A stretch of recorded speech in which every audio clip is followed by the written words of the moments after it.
Bonjour et bienvenue dans cette vidéo. Nous allons aujourd'hui discuter d'une notion importante en chimie, la notion d'ion. Commençons par des rappels rapides sur la composition d'un atome. Prenons l'exemple de l'atome de carbone. Son numéro atomique est égal à 6. L'atome de carbone possède donc 6 protons, mais aussi 6 électrons pour être électriquement neutre. Pour déterminer son nombre de neutrons, il faut regarder son nombre de masse qui vaut 12 et lui soustraire le numéro atomique.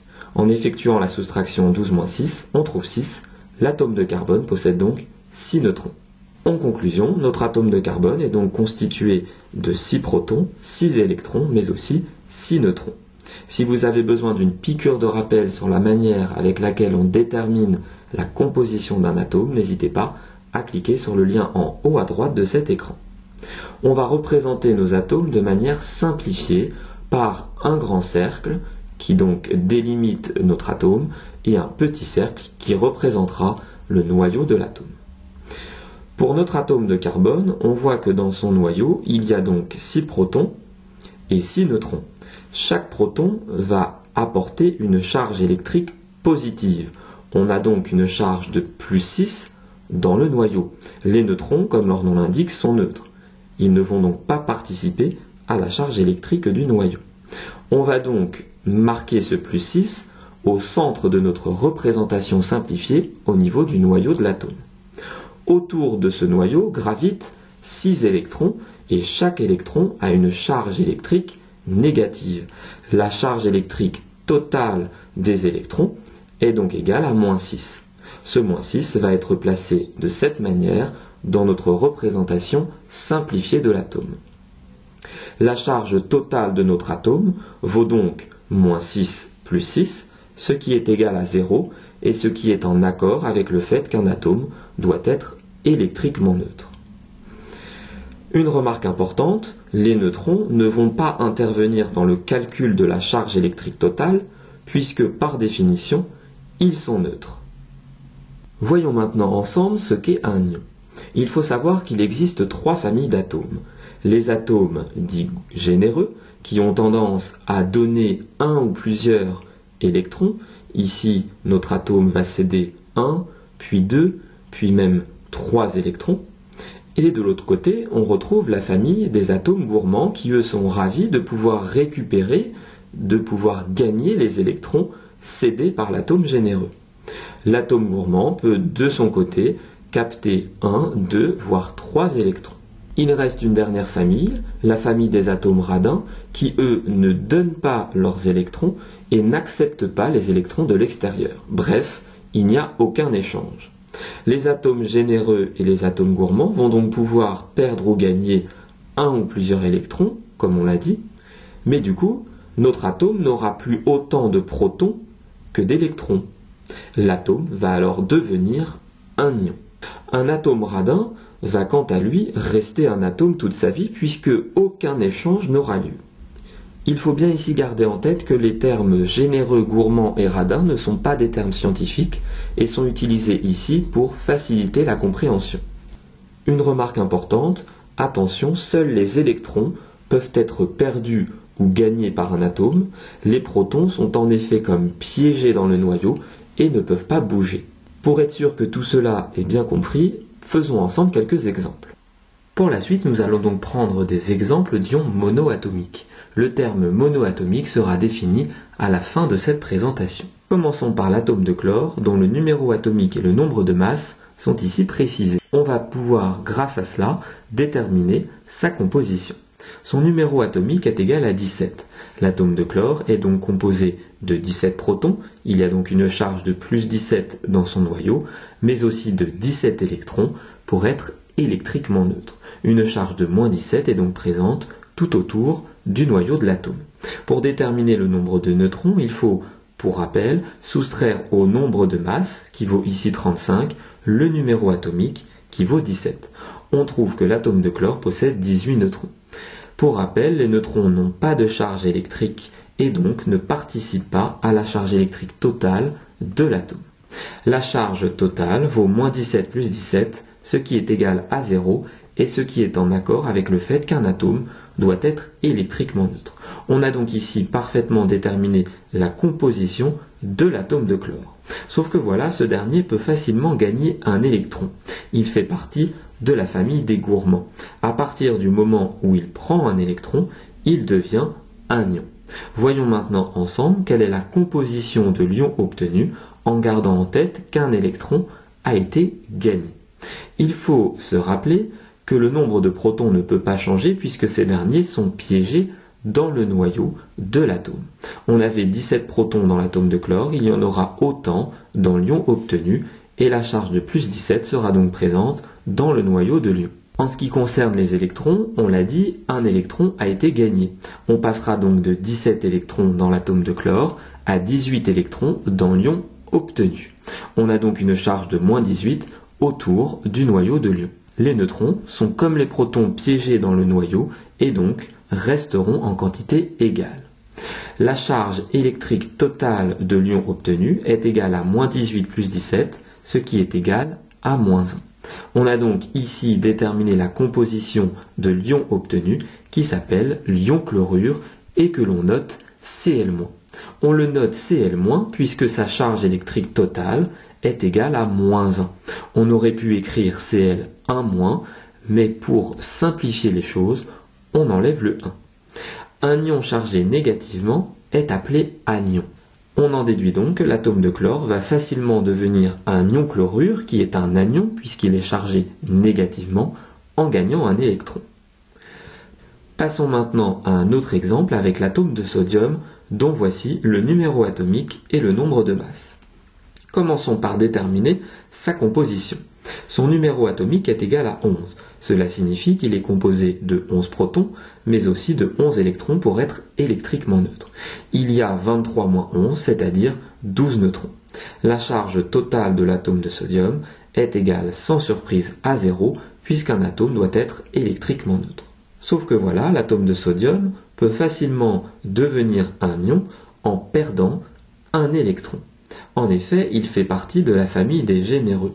Au moment où il perd ou il donne un de ses électrons, il va devenir un ion puisqu'il n'aura plus le même nombre de protons et d'électrons. Voyons ensemble quelle est la composition de l'ion obtenu suite à la perte de l'électron. Le nombre de protons ne peut pas changer puisque les protons, rappelez-vous, sont piégés dans le noyau. On a donc une charge de plus 11 dans le noyau de l'ion. Les électrons ne sont plus que 10 puisqu'il y en a un qui a été perdu. On a donc une charge électrique de moins 10. Les neutrons restent 12. La charge totale de l'ion obtenu est égale à moins 10 plus 11, ce qui est égal à plus 1. On a donc ici totalement déterminé la composition de notre ion qui s'appelle l'ion sodium noté Na+. On le note Na+, puisque sa charge totale est égale à plus 1. Là encore, on aurait pu l'écrire Na1+, mais on supprime le 1 pour simplifier les choses.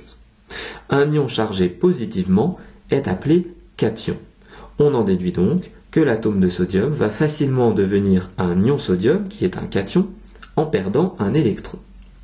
Voyons maintenant ensemble l'atome de fer et procédons de manière légèrement différente par rapport aux deux cas précédents.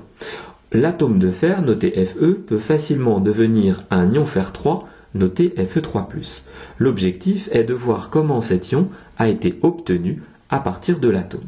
Déterminons dans un premier temps la composition de l'atome de fer, dont le numéro atomique est égal à 26. Cela signifie qu'il possède 26 protons, mais aussi 26 électrons pour être électriquement neutre. Le nombre de neutrons, quant à lui, est déterminé en effectuant la soustraction 56 moins 26. L'atome de fer possède 30 neutrons. La charge totale de l'atome est égale à 0. Voyons maintenant ensemble comment l'atome de fer va devenir un ion fer 3. Il faut se souvenir que le nombre de protons ne peut pas changer. L'ion fer 3 possède donc également 26 protons. Voyons maintenant ensemble comment déterminer le nombre d'électrons. Pour cela, il faut regarder la charge électrique totale de notre ion. Elle vaut plus 3. Cela signifie qu'il y a un excès de charge positive, autrement dit, un excès de protons, puisque rappelez-vous, les protons sont chargés positivement. On peut être même plus précis, il y a 3 protons de plus que le nombre d'électrons. Ne pouvant pas rajouter 3 protons, on va donc simplement retirer 3 électrons. L'ion fer 3 ne possède donc plus que 23 électrons. On a donc une charge de moins 23 autour du noyau de l'ion et les neutrons, quant à eux, sont toujours 30. On en déduit que l'atome de fer peut devenir un ion fer 3 en perdant 3 électrons. Calculons maintenant la charge électrique totale de l'ion fer 3. Elle est égale à moins 23 plus 26, ce qui est égal à plus 3, et ce qui est en accord avec la notation de l'ion qui est notée Fe3+. Finalement, l'atome de fer va facilement devenir un ion fer 3, qui est un cation puisque sa charge électrique totale est positive, en perdant 3 électrons. Passons à un dernier exemple avec l'atome de brome. L'atome de brome, noté Br, peut facilement devenir un ion bromure, noté Br-. Voyons ensemble comment cet ion bromure a été formé. On va dans un premier temps déterminer là encore la composition de l'atome de brome grâce à son numéro atomique et son nombre de masse. Son numéro atomique vaut 35, cela signifie que l'atome de brome est composé de 35 protons, mais aussi de 35 électrons pour être électriquement neutre. Les neutrons sont quant à eux 44.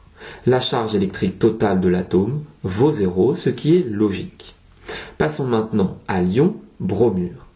Il faut se rappeler que le nombre de protons ne peut pas changer. Il y avait 35 protons dans l'atome de brome, il y en aura le même nombre dans l'ion bromure. Il faut maintenant, pour déterminer le nombre d'électrons, regarder la charge électrique totale de l'ion bromure noté Br-. Il est chargé négativement, cela signifie qu'il y a un excès de charge négative, autrement dit, un excès d'électrons. Il y a même un électron de plus par rapport au nombre de protons. On va donc simplement rajouter un électron. On passe de 35 électrons dans l'atome de brome à 36 dans l'ion bromure. Le nombre de neutrons, quant à lui, reste identique. On en déduit que l'atome de brome va devenir un ion bromure en gagnant un électron. La charge totale de l'ion bromure est égale à moins 36 plus 35, ce qui est égal à moins 1, et ce qui est en accord avec la formule de l'ion notée Br-. L'atome de brome va donc devenir un ion bromure, qui est un anion puisque sa charge électrique totale est négative, en gagnant un électron. Pour terminer cette présentation, voyons ensemble où les ions se trouvent. Ils sont notamment présents dans de nombreux aliments. L'ion sodium et l'ion chlorure sont par exemple obtenus après dissolution du sel dans l'eau. De nombreux ions sont également présents dans l'eau potable. On parle d'ailleurs souvent de minéraux, d'où le terme d'eau minérale. Si on prend une étiquette de bouteille comme celle-ci, on voit bien qu'il y a un certain nombre d'ions appelés les ions monoatomiques, comme l'ion calcium, l'ion magnésium, l'ion potassium, l'ion sodium qui sont ici des cations. Mais on peut aussi avoir les ions fluorure ou les ions chlorure qui ont une charge électrique négative et qui sont donc des anions. Un ion est dit monoatomique lorsqu'il est issu d'un seul et même atome. Mais il existe aussi des ions polyatomiques, on le voit sur l'étiquette de cette bouteille, comme les ions sulfate, bicarbonate ou nitrate. Les ions polyatomiques sont issus d'un groupement d'atomes qui aura donc perdu ou gagné un ou plusieurs électrons. Les ions calcium sont quant à eux présents principalement dans les produits laitiers et contribuent à la solidité de nos os et de nos dents. Une carence, c'est-à-dire un manque en ion calcium, peut entraîner une fragilisation du squelette. Les ions magnésium sont présents dans les légumes, les fruits frais ou les fruits secs, le riz complet et aident à notre équilibre physique et mental. Enfin, pour terminer, sachez que les ions sont également présents dans de nombreux produits ménagers comme l'eau de javel, le vinaigre ou la soude. Cette vidéo sur les ions est maintenant terminée, j'espère qu'elle aura été claire. N'hésite pas à t'abonner à ma chaîne YouTube. À très bientôt pour de nouvelles vidéos.